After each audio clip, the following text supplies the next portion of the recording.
Ciao e benvenuto a un nuovo video sulla mia attrezzatura da Ultra Light Spinning. Allora, siccome stavo sistemando un po' quelle che sono le mie esche, mi è venuto in mente che avrebbe senso iniziare a farti vedere cosa uso io per pescare a Ultra Light. Perché non dico che mi ci sto specializzando, ma sicuramente ti posso dire che ci sto dedicando parecchio tempo. Allora, non mi soffermo molto sulla combo che ho scelto per pescare ultralight perché merita un video proprio dedicato. Tanto ti basti sapere che ho una favorite Bluebird, la Power Fast da 1,7 grammi, cimino solid, associata a un Husky della Shimano taglia 1000. Molto piccolo è il taglia 1000, però ultralight deve essere ultralight, se no stiamo pescando a light. E se la cava parecchio bene, abbiamo molto margine prima di passare a un 2000-2005 come di solito si consiglia. Io non so perché non si valutano mai le taglie 500 e 1000, ma vabbè, questa è una divagazione. Non è tanto quindi della canna e del mulinello che ti voglio parlare. Ah, già, tanto per dare le info tutte insieme. Treccia dello 006 e terminale che a seconda di quello che ho metto, passo dallo 0,25 allo 0,30, 0,35 se per errore mi porto dietro la roba da medium light spinning invece che da light e ultra light. Allora, arriviamo all'ultimo aggiornamento della mia cassetta. Facciamo un po' di ordine. Le ho suddivise fra jig, minnow e gomma.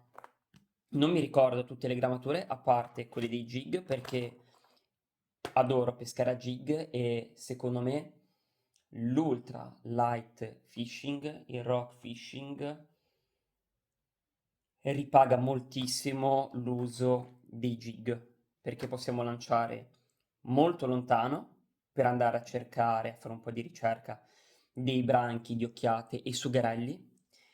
Io di solito vado a pescare all'alba o al tramonto. Preferisco di gran lunga il tramonto e durante il calasole c'è un particolare momento in cui proprio ti accorgi dove sostanzialmente qualcosa là sotto cambia. Si passa da lanciare nel nulla ad avere la prima tirata, proprio così, di punto in bianco. Sono questi più o meno grossi branchi di sugherelli o di occhiate che si avvicinano al sottocosta oppure che iniziano a fare avanti e indietro lungo la scogliera e lungo la spiaggia. Motivo per il quale io pesco sostanzialmente passeggiando e lancio ogni 5 metri, 10 metri e come incontro il branco mi fermo. Per fare questo tipo di ricerca mi affido prettamente ai jig. Sono micro jig in questo caso e iniziamo con questi. Allora, qui ovviamente le grammature sono scritte, mi ricordo a memoria, però abbiamo anche la nostra fida bilancia che ci può confermare il risultato. Allora, io partirei innanzitutto da quelli più pesanti, perché sono quelli che mi permettono di lanciare più lontano possibile ed è giusto andare a coprire più acqua possibile e questo non vuol dire semplicemente più lontano, ma anche più facilmente e più comodamente e più velocemente gli strati profondi della colonna d'acqua. Quindi iniziamo con i 7 grammi. Allora, io li divido sempre per colorazioni naturali, colorazioni un po' pazze, perché sono un grande amante delle colorazioni naturali. Sostanzialmente la colonna di sinistra io la lancio in acqua 5, 6, 7 volte più di quella di destra, ma in alcune situazioni, quando l'acqua è particolarmente opaca, quando si fa buio, conviene avere una soluzione di colori un po' diversi. Poi ovviamente, cosa vuol dire colorazioni pazze? Non certo colorazioni a casaccio, perché questo è un bellissimo gamberetto arancione, o un pesciolino un po' malaticcio, o un bulagio. Questa è una piccola lampuga che sta male e dal bianco, blu e celeste elettrico passa a questo giallognolo, questo verdastro con anche un richiamo di arancione sulla pancia, quindi non è che sono proprio colorazioni veramente fuori dal mondo. Qui abbiamo i 7 grammi, poi abbiamo le colorazioni classiche, che sono le mie preferite perché sono i pesciolini che abitano nel, nel sottocosta quando vado a pescare. Allora aggiungo un po' di luce per farli vedere meglio. Abbiamo il classico cefaletto, quindi dorso grigio scuro e pancia argentata. Poi abbiamo un classico latterino, classica Minutaglia, quindi dorso bianco opaco, pancia bianca opaca anch'essa e poi abbiamo un argento. Molto molto semplice, catturante, moltissimo catturante e poi l'acciughina. Anche qui abbiamo dell'argento, un dorso scuro e poi abbiamo del celeste. E direi che siamo veramente in pesca con queste colorazioni sempre, soprattutto a ultralight, dove bisogna oggettivamente concentrarci su quello che abbiamo sotto costa. Cioè è inutile andare a lanciare, secondo me, secondo la mia filosofia di pesca che mi piace seguire, perché ho deciso di seguirla perché mi piace. È inutile andare a lanciare qualcosa di veramente fuori dalla norma, perché un pesciolino che è abituato da quando è nato a mangiare acciughine, se si vede passare la replica di un'acciughina, ci dà.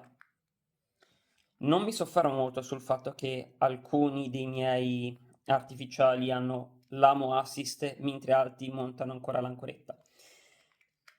C'è ovviamente un motivo, e il motivo è sempre il solito, dipende da dove sto pescando e cosa voglio insediare. C'è momenti in cui andrò a pescare molto vicino agli scogli e quindi voglio avere qualcosa che sembri un gamberetto e che spicchi fra i colori scuri degli scogli che ho qui in Liguria dove vado a pescare e voglio avere la possibilità che se incontro un sarago lo ferro. Perché dico il sarago? Perché il sarago non ha un'apertura della bocca particolarmente sviluppata. Uno sciarrano che è grosso un quinto di un sarago ha l'apertura della bocca molto più grande, lo ingoia. Sarago becca, diciamo, e quindi ho molte più chance di prenderlo con un'ancoretta. Invece quando vado a fare dei lanci veramente lontano ho bisogno di qualcosa che si veda, quindi qualcosa di scuro, e monto un amo assist singolo. Ma come puoi vedere lascio anche le ancorette di primo equipaggiamento fin quando non si arrugginiscono, non li vado di certo a cambiare. Se prima abbiamo visto i 7 grammi, ora stiamo vedendo i 5 grammi, come puoi leggere, credo, si mette a fuoco. I 5 grammi sono lo standard nelle mie pescate. Si lanciano molto molto bene, non bisogna pensare che fra 7 grammi e 5 grammi, 7 grammi in percentuale lancio tanto più lontano. La differenza più grossa è come reagiscono in base al mare. Se abbiamo un mare molto sostenuto, conviene usare un 7 grammi. Se vuoi andare il più possibile profondo, meglio usare un 7 grammi. Invece quando abbiamo sostanzialmente una situazione calma, che non vuol dire mare piatto, mare forza olio, semplicemente calma, un 5 grammi secondo me è la scelta ottimale. È una scelta ottimale in questa forma, quindi ad ago. Mi piace molto. Allora, è simmetrico, quindi bisogna farlo lavorare di cercatine.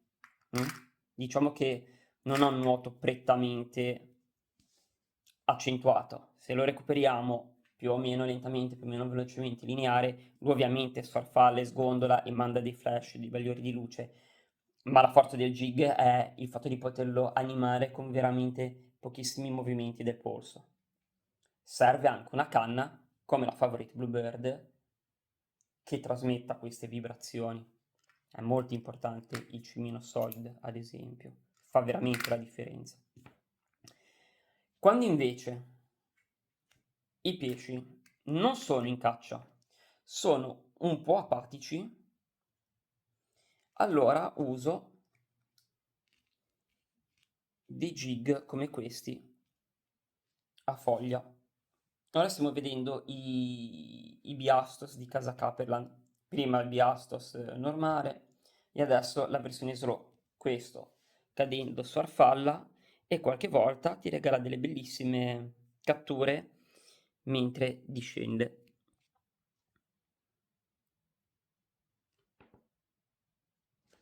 Diamogli anche loro un po' di luce come meritano. E sono veramente l'artificiale, questo è decisamente l'artificiale migliore che ho in cassetta. Perché risponde benissimo alle gercate, perché puoi muovere il cimino in moltissimi modi diversi, anche lateralmente. Questa è veramente una caramella. Quando sono in caccia e lancio questo, ogni lancio è 1, 2, 3, 4, 5 tirate. Non ho una ferrata automatica quando si parla di occhiate, perché spesso mordono in testa, scivolano oppure non riescono anche loro con la loro apertura della bocca a ingoiare. Invece se ci sono i sugherelli, ogni lancio è un sugherello. Fine. Ultimo ma non ultimo, ho questo gighettino che pesa veramente poco, che presi all'Elba un paio di anni fa e dovrebbe pesare 1,5 grammi. Vediamo un po'. No, 3 grammi. 3 grammi che sono più che sufficienti per pescare a ultralight, anzi sono veramente centrati. Non ho ancora avuto il piacere di prenderci nulla e non me lo spiego, o meglio, me lo spiego, non è uno degli artificiali che uso più di tutti, però mi piace averli in cassetta, qualche lancio ce lo faccio, al primo pesce che ci prendo lo metto in copertina. Perché non ho jig diversi? Me lo chiedo anch'io. Esistono moltissimi jig veramente validi e le marche sono sempre quelle, basta guardare i soliti siti di vendita di artificiali, i soliti canali YouTube dei negozianti per farsi un'idea. La mia fortuna è che ho un Decathlon molto vicino all'ufficio, quindi in pausa pranzo vado a farci un salto e spesso mi regalo qualcosa. Il fatto è che mi trovo veramente bene ad animarli, quindi sicuramente riuscirei a lavorare bene anche con dei gig che costano 4 volte tanto, ma non penso che aumenterebbero le mie catture, sinceramente, perché l'ultra light ti mette a confronto con dei predatori che non sono schizzinosi. Diciamo che la preda più nobile che si possa incontrare sono o ricciolette, serrotti, denticciotti, lecce, il branzino ad esempio, però anche il branzino è uno di quei pesci lunatici e a volte ci danno sul popper e sembra impossibile, a volte ci danno sulla gomma, a volte ci danno sul long jerk, a volte ci danno sul jig, a volte vogliono il micro jig, a volte vogliono invece un long jerk da 20 centimetri, insomma, il branzino bene o male mangia qualsiasi cosa gli passi davanti quando è in caccia o quando ha fame o quando deve deporre e va bene. Però diciamo che la base dell'ultralight sono sugherelli, occhiate, sciarrani, pesci lucertola e tutti quei predatori del sottocosta. Quando voglio andare a prendere predatori molto più attivi come appunto i sugherelli, ovviamente tutte queste cassette sono il fine ultimo dei pesci che io trovo dietro a casa. Ora io se guardo di là vedo sostanzialmente da Cogoleto fino a Porto Venere. Quindi io scendo qui, faccio 2 chilometri e sono in pesca. Quindi queste cassette io le ho create in funzione di quello che ho sotto casa. Abbiamo un bel eye popper, un popperino, anche questo della Caperlan, che fa da padrona nelle mie cassette comprese.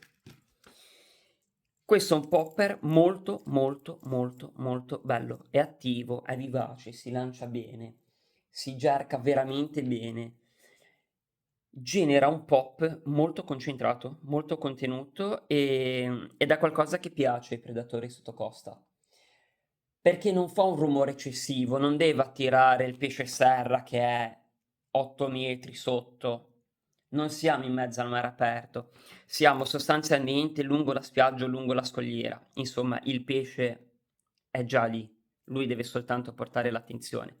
Motivo per il quale abbiamo una pancia argentata, abbiamo un po' di oro che si vede quando si inabissa, mostra un po' di rosso durante la poppata, questo scende molto sotto. È uno di quei popper che più che essere lineari tende a scender sotto e si porta via una bella scia di bolle. Io sostanzialmente faccio degli stop and go di circa un 30 centimetri, 50 centimetri, non di più. Insomma, non lo recupero neanche a bomba perché non è che devo toglierlo dalla bocca del pescetto che gli va dietro, anche solo per capire cos'è, un'occhiatina che gli dà una schienata, ad esempio. Quando voglio scendere, uso invece due crank. Allora, questi sono due crank formidabili, io li consiglio. È strano che ne ho solo due, però diciamo che li uso in degli spot dove perderli è abbastanza difficile, non raggiungo quasi mai il fondale. Abbiamo 2 grammi e 7, munito di doppio assist con amo singolo, entrambi, e poi abbiamo un quasi 4 grammi, un 3 grammi e 90. Allora, questi vibrano tantissimo. Col cimino solid poi è veramente una goduria. Quand'è che uso uno e quand'è che uso l'altro? Mare molto calmo, tramonto e calasole pieno, io userò sempre quello più piccolo. Questo lo vedi, si lancia bene, si lancia intorno ai 10-15 metri e basta già così. Basta andare lungo un molo di scogli e quindi sei veramente già in pesca nel blu per gli standard dell'ultralight, tutto rapportato agli standard dell'ultralight. Questo invece lo uso maggiormente in spiaggia perché scende meno, vibra di più, ha delle vibrazioni molto molto strette ed è veramente attirante. Con questo riuscite a prendere anche tutti i pesci che prettamente stanno sul fondo, quindi saraghi, sciarrani e pesce lucertola. Ad esempio pesce lucertola che vive sostanzialmente appoggiato sul fondo e guarda verso l'alto, come gli passa questo, lui sale. Salgono anche col popper, salgono anche su di questo ovviamente, però diciamo che questo mi piace usarlo di più in scogliera quando devo subito scendere fra gli scogli, ha anche una bella paletta, quindi se si impunta basta mollare un attimo e lui risale, sono entrambi floating ovviamente e poi guardate che sguardo aggressivo che ha. Forse l'unica cosa migliorabile in questo artificiale così rosa, shocking, è dargli qualche punto di colore nero, insomma creare un po' di variazione della sua livrea, diciamo. O dargli qualche punto riflettente perché ha un rosa opaco. Oppure si potrebbe prenderne un altro, lasciarlo così e verniciare la paletta in maniera tale da aumentare la sua dimensione alla vista del pesce, come richiamo però, né più né meno. Sono veramente due ottimi artificiali, anche questi li consiglierò sempre. Ultime e basta. Sono le gomme. Io non pesco molta gomma perché non mi piace. A me piace proprio sentire gli artificiali e animarli. Infatti, quando guardate i video dove uso le gomme, bene o male le cerco come fossero di mino, perché lo so. Perché lo faccio il recupero da gomma. Lento, coscienzioso, acceleratina. Lo so, però se sono sovrappensiero mi ritrovo a cercarlo proprio come farei con un minno e comunque i risultati arrivano lo stesso. Allora, rimaniamo in casa Capelan e abbiamo questo sceddino. Questa dovrebbe essere la versione più piccola. Peccato che non ne fanno di ancora più piccole. Abbiamo uno sciaddino da 8 grammi e 16.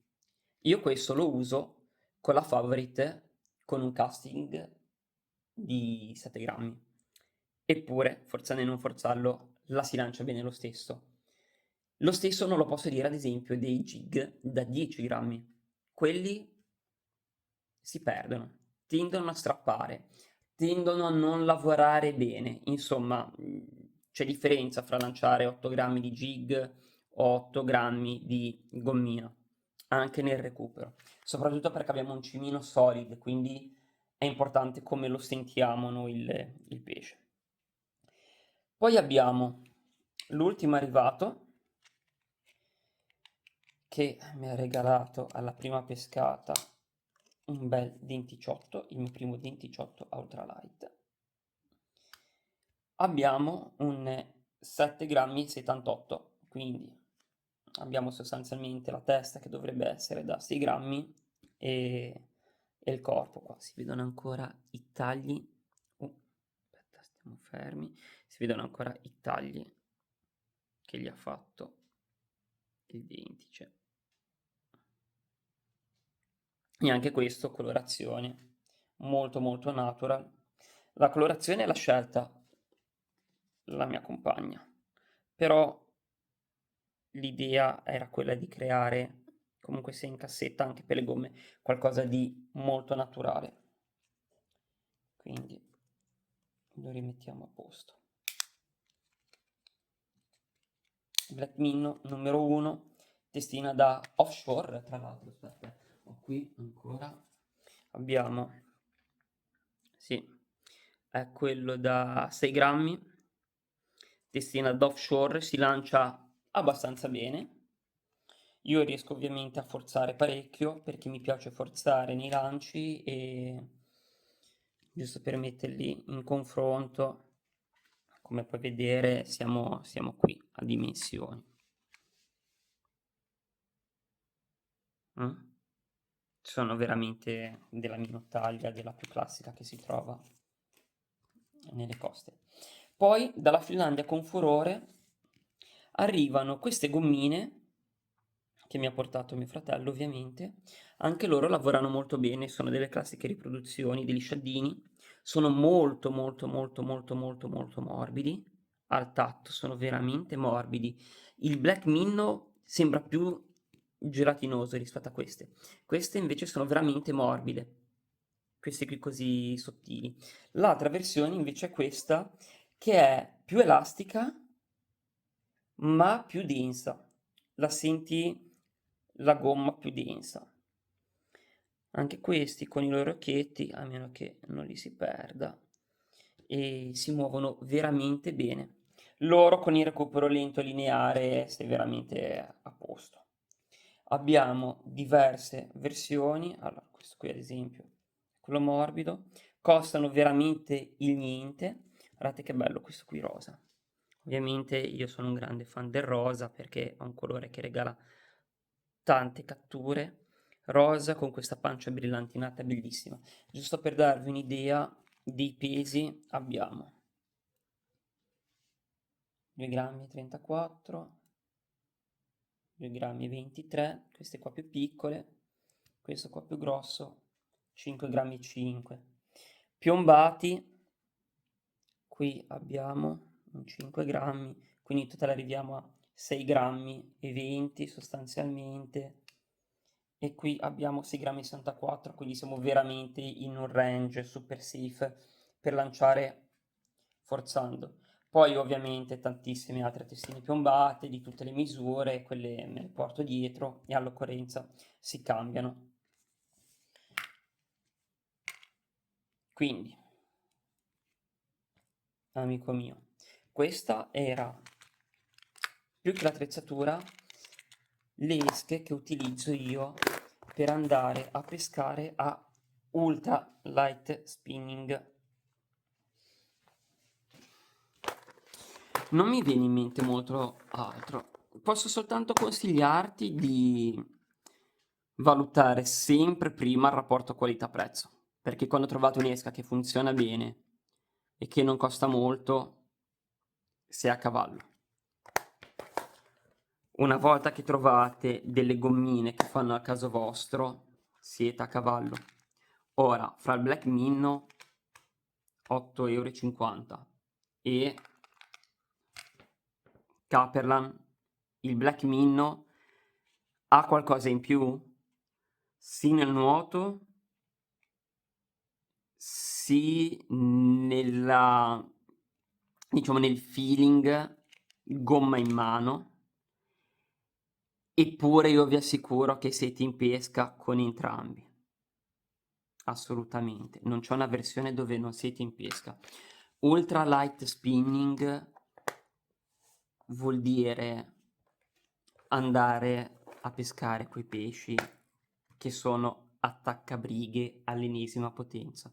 Più sono piccoli di taglia, più sono aggressivi, perché o sono in una fase crescente della loro vita, quindi hanno bisogno di mangiare spesso, oppure sono semplicemente pesci di piccola taglia, come lo sciarrano, e quindi la loro voracità è innata e insomma sono della famiglia delle cernie, quindi avranno sempre modo di attaccare i vostri artificiali. Sostanzialmente con uno zainetto molto piccolo, da 5 litri, queste 3 cassette e una cannetta e siete in pesca. Quindi direi che questo è lo stato della mia attrezzatura da ultralight a maggio 2025. Poi se ci sarà qualche aggiornamento ve lo porterò. Mancano ad esempio i Rapala Countdown, ma prima di arrivare al Rapala Countdown bisogna passare da jig, da gomme e dai crank, prima di andare a inscimmiarsi con la balsa, con l'armatura passante, col piombo in tungsteno. È importante valutare bene dove mettere i propri risparmi. Ognuno di questi colorazioni ha il suo momento, ognuna di queste grammature ha il suo momento. È meglio avere una cassetta ben fornita come questa, e non ho centinaia di artificiali, sia chiaro. Ovviamente potrei avere benissimo soltanto una colorazione di ognuno, tutte diverse, e siamo in pesca, cioè adeguiamo un pochettino ma siamo in pesca. Però la parte bella del pescare è anche avere la propria piccola collezione di artificiali ai quali si tiene, insomma. Quindi pescare all'alba, pescare al tramonto, giggare tantissimo e imparare a sentire come lavora l'artificiale. Serve una canna buona, non ti appesantire inutilmente con mulinelli veramente esosi. Ti ripeto che io con questo Nasky 1000 ho preso di tutto. Col trecciato 006 non ho mai strappato un pesce e va davvero bene così. Ha una pesca che premia la semplicità e il voler testare. Testare vuol dire pensare se può funzionare meglio un amo singolo assist, un'ancoretta assist, se conviene andare a utilizzare un peso in più, ci sono anche dei pesi aggiuntivi che si possono aggiungere, se essere molto molto lenti con delle gomme, molto rapidi con dei jig ad ago, se pescare in caduta con dei jig a foglia, se farli innervosire sulla superficie con i popper o passando vicino alle loro tane con dei crank che vibrano in una maniera pazzesca. Detto questo, ti saluto e in 30 minuti di video non stop posso dirti che la vista dalla mia finestra è sostanzialmente questa. Perché è bello farti un po' vedere, perché ho la scimmia di pescare spesso. Direi che mare qui ne abbiamo in abbondanza.